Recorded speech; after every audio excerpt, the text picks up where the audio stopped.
Hello guys, so today we are looking at the chapter data types in Rust, and before starting this video I would like to request all of you guys to support this channel by subscribing it, and it will help me greatly. So let's start our video. For that you can just code it up in your local machine, or you can just go to the site play.rustlang.org and we can code along easily. You wouldn't even need any installation for that if you are having any problem with um, installing Rust in your system. So let's move on to the data types. So let's see the first example here. Let's do ourselves. So it's given late.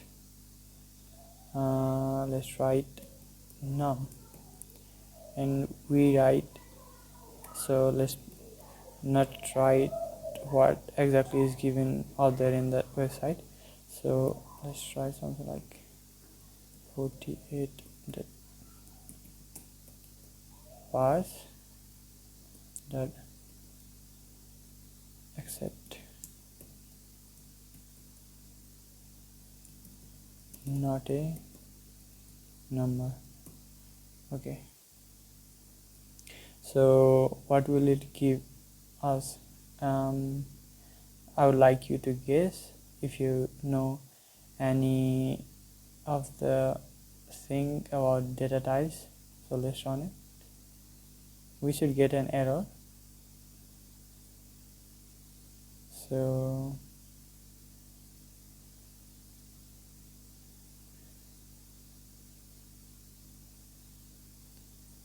sorry,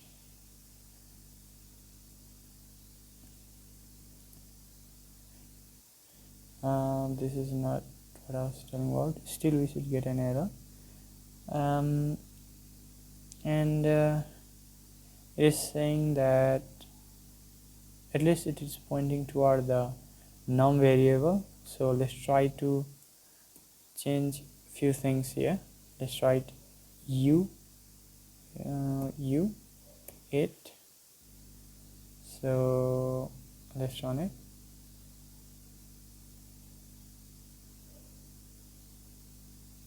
Okay, let's run it again. Oh, we haven't printed out anything. Still we didn't get any error. Let's print the number.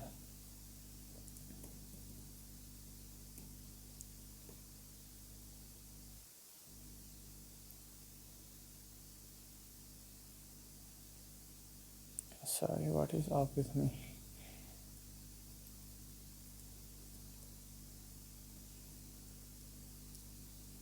Okay, so we should not have any error now.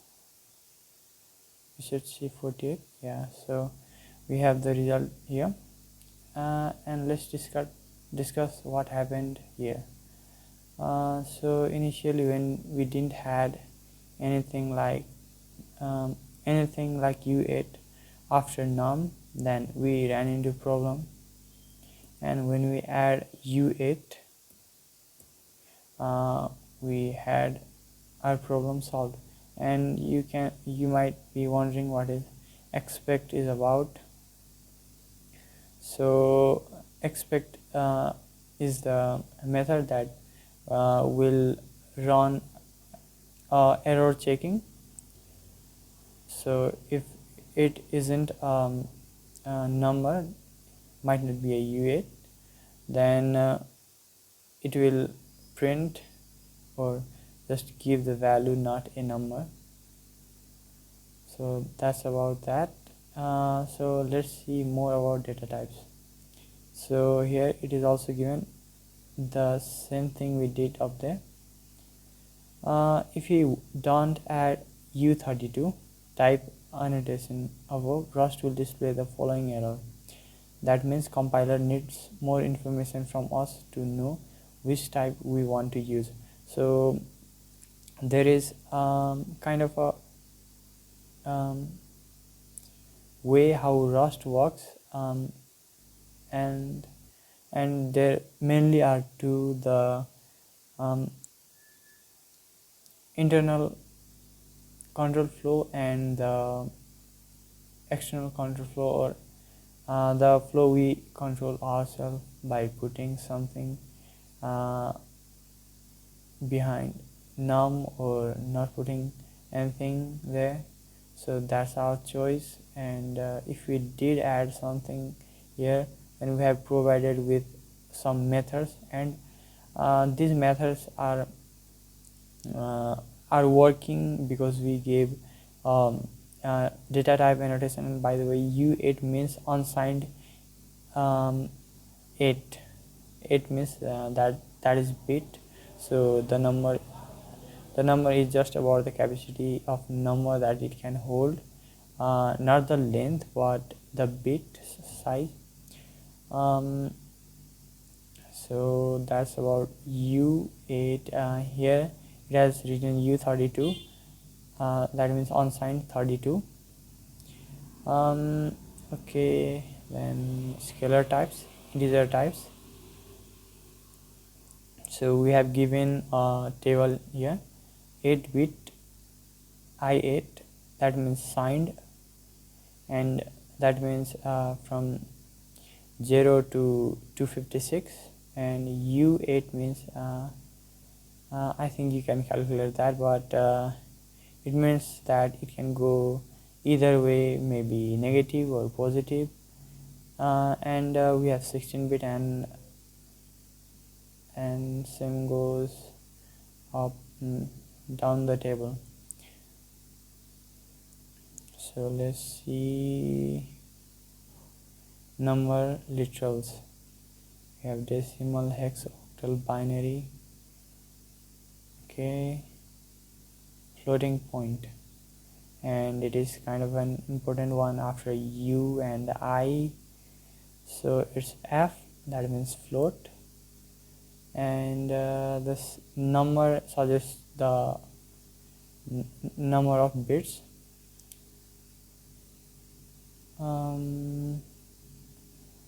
Okay, so let's do something with the float. Okay, you can delete this. Okay, let's write let mute num final equals to 2.0. I think this way it does works still. Okay, let's not put this way. Let's say we write F32 up here, and let's print. The example is simple, but I'm just trying to make it clear how the data type works in Rust, and so let's see about that. Okay, so this should print something like 4.0. Okay, oh, I'm sorry, we don't really need MUT.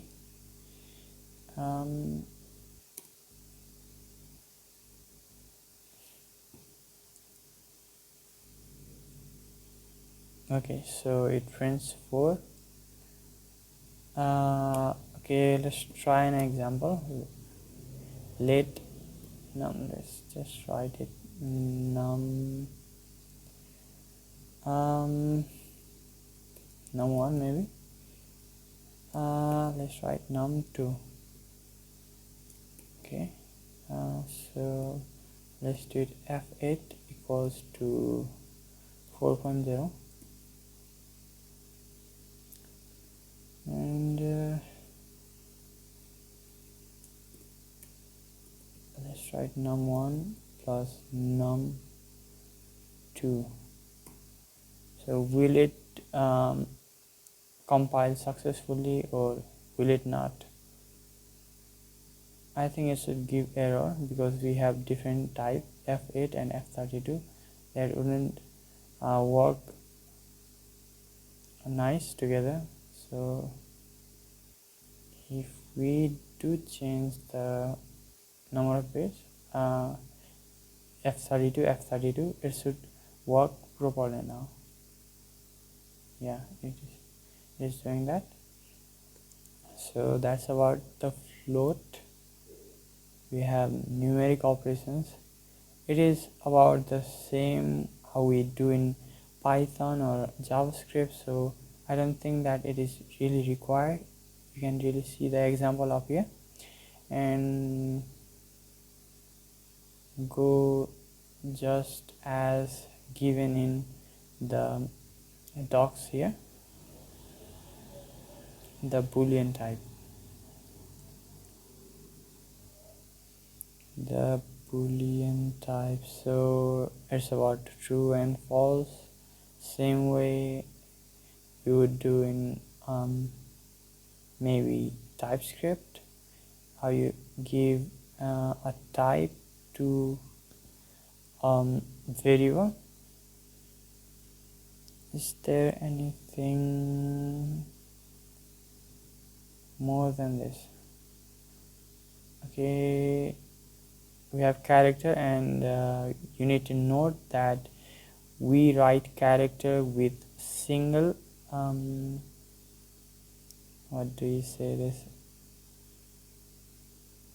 single quotation mark, and like Java, then we have boolean, we have already discussed about that. We have tuple, just like in Python we write the numbers and we give the data type serially, so the 500 as the data type of i32, the 6.4 is f64, the 1 is unsigned 8. Okay, alright, so we have a lot of things up here. So I need to decide what I need to show you. Okay,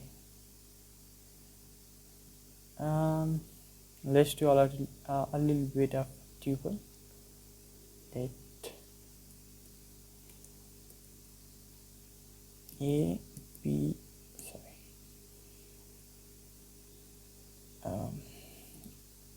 A B C equals to maybe 10, 20, 30. Will it work? Let's print it anyways.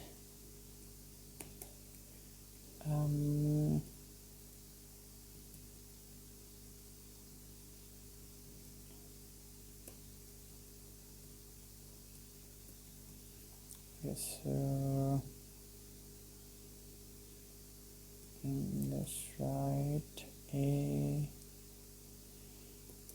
then we have B, then finally C. Okay, let's give the variables name in serially. It should work just fine. Yeah, it is working just fine. So we have seen the tuple. Okay, tuple,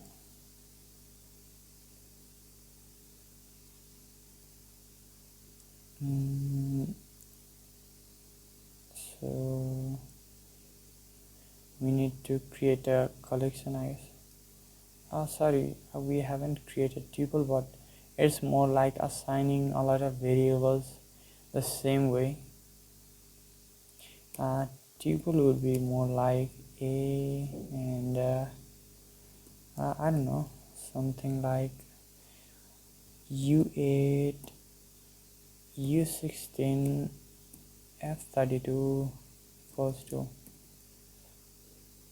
10, 20, 10, sorry, 1.78, something like that, and it will work just fine.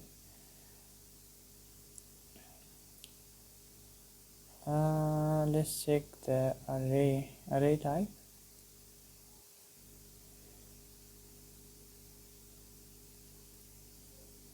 Let arr equals to 1 2 3 4 5. Let's do a loop to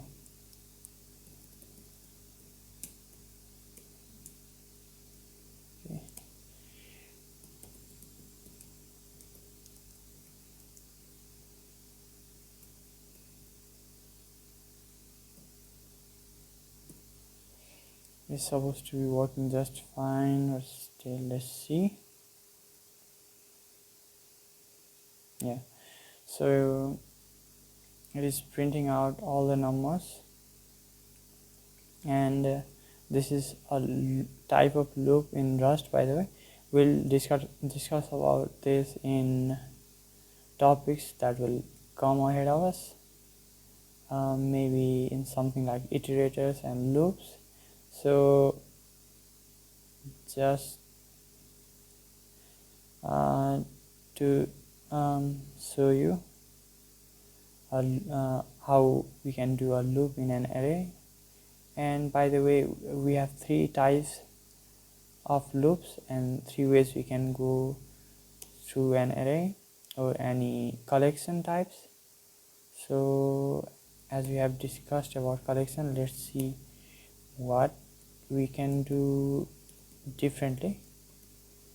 So we also have a vector, let's do something different. 4 5 6 7. Okay, so we have something as vector, and so as it has a symbol exclamation, that means it's a macro,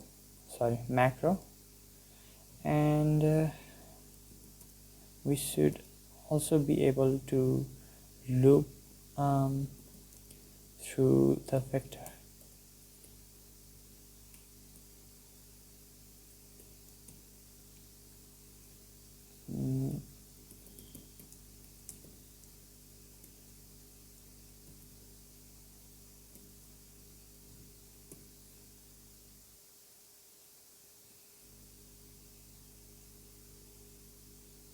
Okay,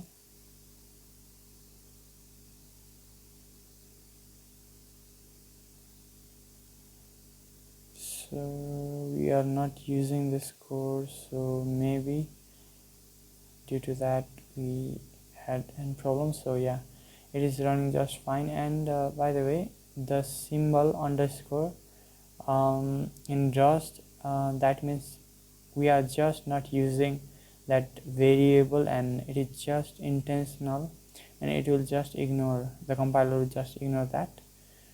That means it doesn't matter. And you could also write something like, I guess it would work, but let's try it anyways. So let's try something like hello date code. It should work even when we do not add a underscore.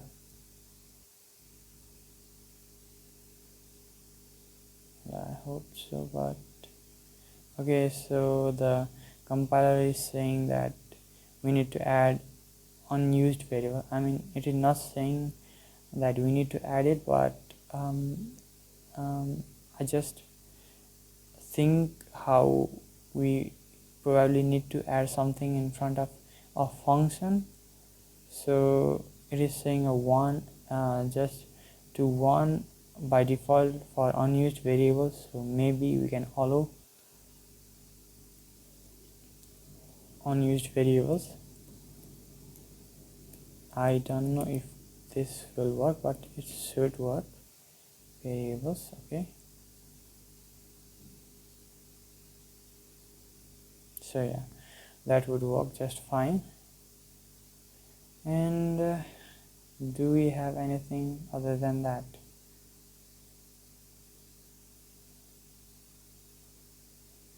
So this, you can see that everything here in this array has the data type of i32 and the size is 5. So 1 2 3 4 5, yeah. Okay, so the indexing is same as in other languages. Okay, do we have discussed about string?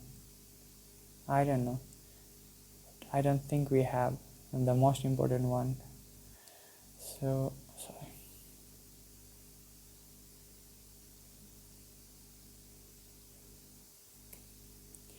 Let's discuss about a string, and we should have discussed that the first time we had chance, but let's do it now anyways. Let's so let maybe name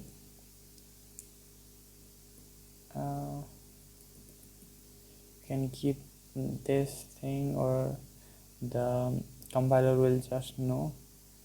So that is like optional for now, not always, but majorly it will be an option to add that. Now let's write string from maybe backend int, okay, print name.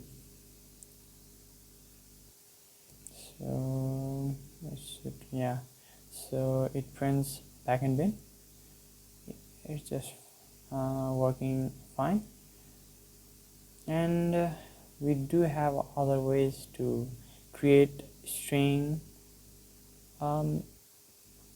So we have created the string and the data will be in the stack, but we could also create a string by reference, which will have an values reference from the heap, because it does not need to have any kind of operational steps or anything.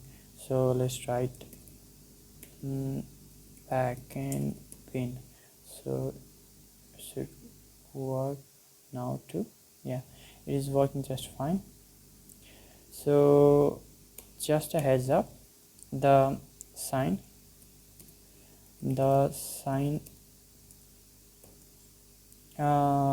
before any variable means read only reference, and we can have multiple number of read only reference,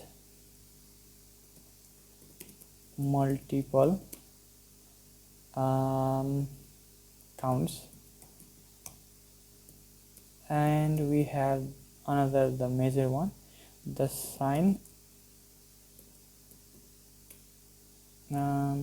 Maybe we write the word ampersand mute before any variable means read and write instance or reference. So we can only have single number of read and write reference at a time in a scope. So you need to be careful about that, and we are going to discuss about that more on the later videos, but for that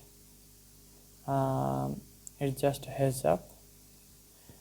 I think we are all done for this video, the data type in Rust, and you can look through the docs for yourself and be even clear than this, maybe.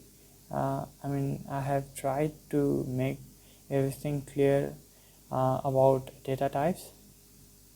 So if you enjoyed this video, please do not forget to subscribe this channel, and we will see each other soon. So bye.